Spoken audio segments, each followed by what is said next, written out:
What's up, everyone? Welcome to the very first episode of Fordham Conversations. I'm your host, Hank Michaels, and today I have with me Teddy. What's going on, guys? Yeah, you happy to be here? Mildly. Yeah. You happy to be the very first guest? Oh, couldn't be more happy. Yeah, so we have an interesting show. We're just going to talk for a bit. Down the line, I have some other guests lined up. And, I'm open to having more and more students on here, so you can just let me know. You can hit me up on Facebook or comment on this video if you would like to be a guest and what you would potentially like to talk about, and we can try and work something out. So, Teddy, you like vacationing, right? A little bit, Yeah. from time to time. Yeah, you ever go down to Florida? Yeah, I've been to Florida, yeah. How about Disney World? I've been a couple Yeah. times, yeah. Rumor has it that you do not like Disney World. Yeah, I think I'm the world's leading anti-Disney world expert. Really? Yeah, and I guess that's why I'm here.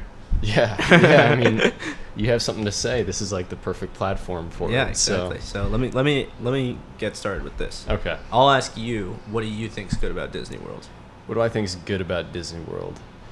Well, I will say this: I'm not the world's leading expert on Disney fandom. It's not a fair fight, but you can still sort of play devil's advocate here. I do enjoy Disney World. I have fun there, but I do really think they do a great job of like creating a world of like magic through smoke and mirrors and great like park design, and it's an experience. It's a fun place. So that's what people would say, right? It's an experience. Yeah. You get all this. They have the tunnels and stuff like that. Everything looks immaculate all the time. Yeah, that's great. But you should be going to an amusement park to have fun, right? To have a good time. Yeah. There's nothing there to do that's fun. You go on rides, they're all terrible. There's nothing to do there that's fun. Is what you're saying. There's nothing, and it's hot. Yeah. It reeks. Okay. Stuff like that. Okay. So think about like the different rides there. Like, what do they have? The one, the Animal Kingdom one. That's like a decent ride. The right? Animal Kingdom ride. I'm pretty sure it's a park, but there's a ride in that. the Mount Everest one. The that's Yeti, a decent ride. Yeti attack. But that ride doesn't even rival like a good ride, like an average ride at another amusement park. Are you saying this in terms of just like the thrill factor? Yeah, the thrill, the enjoyment, like the all around ride experience. Okay. All right, sure. Like you're not getting like steep drops, you're not getting suspended, you're not getting anything like that. I mean, there's steep drops. Maybe a It's little like- bit, but it's nothing like a good ride at another amusement park. So like the rides, you can count that out in the equation for why you'd go to Disney World. So maybe you go for the food. Why? Food's terrible. It's overpriced. Yeah. All around terrible experience there. But they kind of lock you in because you can't really get food anywhere Exactly, else. that's the scam.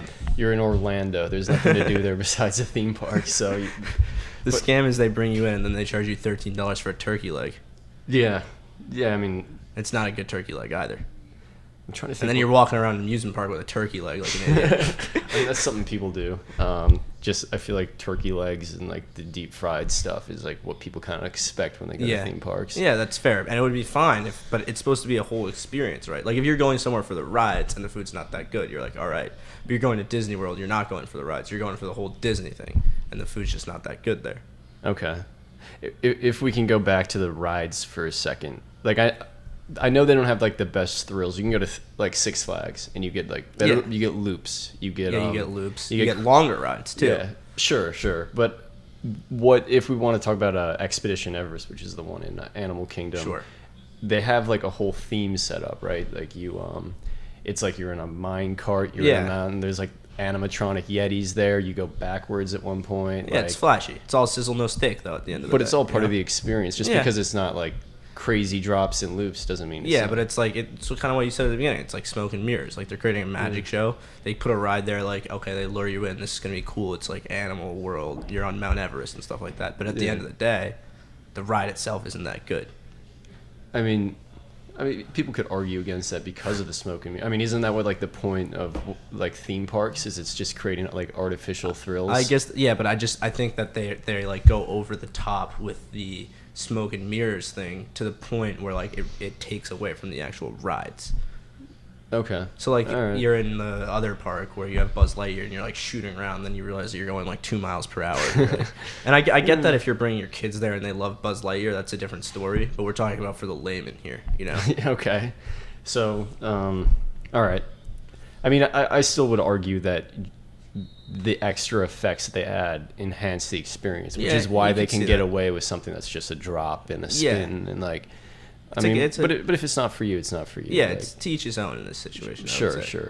So you don't like the rides, you don't like the food. I don't know. How do you feel about like the park setup? Right, you have the 4 different main parks like Magic Kingdom, Animal Kingdom, Epcot, and so Epcot's a whole nother Hollywood Studios. Yeah, that's a that's a long long discussion there, but I can give you a brief summary on what I think about that. Okay, let's hear this. So you go to Epcot, right? Yeah, and there's literally nothing to do there. Like you go there because like for my grandma, right, never traveled outside of the country, but for her like going to Epcot's like the craziest thing in the world because you're going to like different countries in a park, and that's cool. Yeah, but you go there and it's the same thing. Like it's all flash. Like there's these different countries, but there's literally 0 things of interest to do while you're in the park. Like there's one ride, like Walt Disney's favorite ride, because it shows you about the future and stuff like that. The golf ball thing. Yeah, and you're just like going up like 1 mile an hour on like a little ramp while they're like, someday we're gonna be eating vegetables that grow on our roofs. It's like we do that a little bit now, but and then they're like, someday like we're gonna have walls that are like invisible. Yeah, I guess. They just have all these like abstract ideas about what the future will be like. Yeah. Well, you know the original like story behind Epcot, right? Did I tell you this? Yeah. Well, refresh my I can go back over it for the people watching too. It was designed to be a community. Like all of Disney World was like this plan that Walt Disney had to build this like almost communist type community in Orlando. He bought this plot of land. He was coming off the success of Disneyland in LA, and he wanted to like make this place where his grandchildren could live, because he was like afraid of the direction the U.S. was going into, and it was going to be called the experimental prototype community of tomorrow, which is Epcot. Right. And they had like the whole monorail system designed, and it was going to be people would live there, they would work there, they would all live in like these. It was a commune.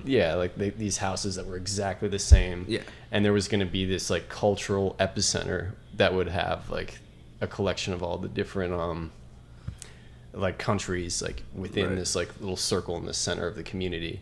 And then the government made him add the Magic Kingdom because they wanted to bring in money, and they liked the success that he had in California. So he ended up kind of reluctantly agreeing to do the Magic Kingdom, and then he died. The whole thing was scrapped, and it just became a theme park, and Epcot became like the cultural place, even though it has nothing to do with a community of tomorrow. So so that's how they bring in like the whole, I guess, the future stuff that Walt Disney wanted. They tried to like capture the spirit of his ideas, even though it wasn't what his idea was. So I mean, it's an interesting concept that they have there, but as far as an amusement park or a theme park goes, it's just a very strange addition, right? And the story makes sense because they made that first. He wanted that to be a community, and then it turned out to actually be Disney World. So you just have Epcot kind of latched onto it. Yeah. I mean, that is true, and it kind of became something else where it's like science and culture park. Yeah. And then you have the zoo park, and you have the movie park, and then you have the magic place. I don't know. I think Epcot, it's probably like my least favorite of the 4, just because like you're right, there's too much to do there. But I think it's like in terms of theme park ideas, like there really isn't like, you don't see people with like Epcot parks with. So it's a unique phenomenon, definitely. Compared to other things. Yeah, I don't know. And I think the cultural walk can be like hit or miss, because it's all like a very like cheap condensed version of what you get in other countries. It's a stereotype of what other countries would be like. Basically is. It's a way for Americans. It's become, in my opinion, a way for Americans to think that they are experiencing other cultures without actually leaving the country. Yeah, no, that's true. That's true. And I mean, Walt Disney was anti-Semitic and stuff like that. Yes. So. It kind of makes sense that he would want to do that, right? He would want to just be like, well, we can just bring it all here and have like this be like what other cultures are like without ever having to actually go near other people. Yeah, I'm sure we could get into Walt Disney a lot, but that's like that's completely different conversation. We should stick to the topic of why you do not like Walt Disney World. So How do you feel about the Hollywood Studios? Have you been there? Refresh my memory of what's there. There's that one ride with like, what's it called? There's music playing and stuff like that, and you go fast. Oh, the Aerosmith roller coaster? Yeah, maybe. Rock and roller coaster? Rock and roller coaster, yeah. That actually might be the best ride really in Disney World, yeah. But it's still like... In terms of ride? Yeah, like, in terms of like... I think it's the only thing in Disney World with a loop. Yeah, and it goes like, you get some speed, but like it's still like nothing compared to a really good ride in another park. Sure. Space Mountain's decent. That's in Magic Kingdom, right? It's not great though. Space Mountain's all right. It's different. It's indoor. I mean, so is Rock and Roller Coaster, but I mean, what I'll give Disney World is that their rides are unlike anything else in the world. Like Splash Mountain, you go and there's like little guys like singing to you and stuff like that, or like little I don't even know, and then like it's a small world. It's just like people singing. Yeah, which was originally built for the World Fair in Queens. Wow, a long time ago. They moved it there, which is a fun fact, I guess. The thing about Splash Mountain though is it's themed after Song of the South, which is the Disney cartoon that everyone deems very racist now. Oh, really? Yeah, so they kind of like hide the fact that it's a Song of the South theme, and they're just like, oh, it's Splash Mountain. Aren't there like weird bunnies and stuff in that ride or something like that? Yeah. There's like animals like creeping around and stuff. Yeah, you're like going through a dark tunnel and just like dancing like the thing about that ride is like nothing happens throughout the entire time. You're just like going up and it's like, oh, here are some like random animals. And then all of a sudden you just drop off a cliff. Yeah, there's no real story to it. I know the Winnie the Pooh ride has a story. It's just like, there's a storm and you got to get out. I don't know. So let's say you're 10 years from now, 20 years from now, you have kids and they like Disney movies a lot. They like they like the Frozens and the Pixar movies. You're scaring me, Hank. And they like the Lion King. Lion King's good. And they're like, I really want to go to Disney World. My friends have been here. It's really fun. Like, what would you say? No shot. You just shut them down. Down. So, I mean, if you're a parent though, and you want to bring your kids and let them have fun, like you don't have to go on the rides or eat the food that you don't like. They don't need that though.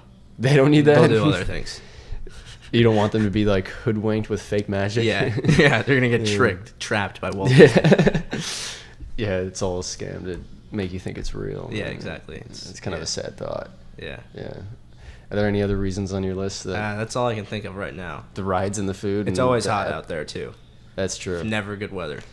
Yeah. I mean, maybe if you went at some off time. It's expensive too, I would imagine. Yeah. No, I mean, it's always very expensive. Yeah. I mean, people make a trip out of it. They do a good fireworks show though. They do. Mickey that Mouse I can ears. give them. That's a fantastic fireworks show. One of the best. They got lucky with the Mickey Mouse ears being like their symbol because it's so easy to do with fireworks. I can't see Warner Brothers shooting up a WB out into the sky. Yeah, that'd be tough. Yeah, I don't know. I like it, but I guess you don't have to like it. Yeah. I like me. Come on.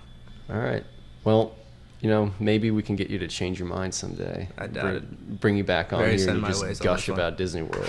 I mean, not that it matters to me that much. I've been there a decent amount of times. I haven't been in a while though. I've only been twice, but neither time was good. Let's go for spring break. Yeah. Just you and me. Just us. That'll be fun. All right, Teddy. Well, thanks for coming on the podcast. Thanks for being my first guest. Anytime, man. Yeah, of course. Oh yeah. Go and shake my hand. Yeah. Thank you, everyone, for watching. Check back in a couple days. I should have another episode coming out very soon and throughout the next several weeks and months, and who knows? It could keep going for a very long time. Years. Yeah, past when I graduate. I'm still doing Fordham conversations. I'm 30, not even living near campus. All right. See you guys.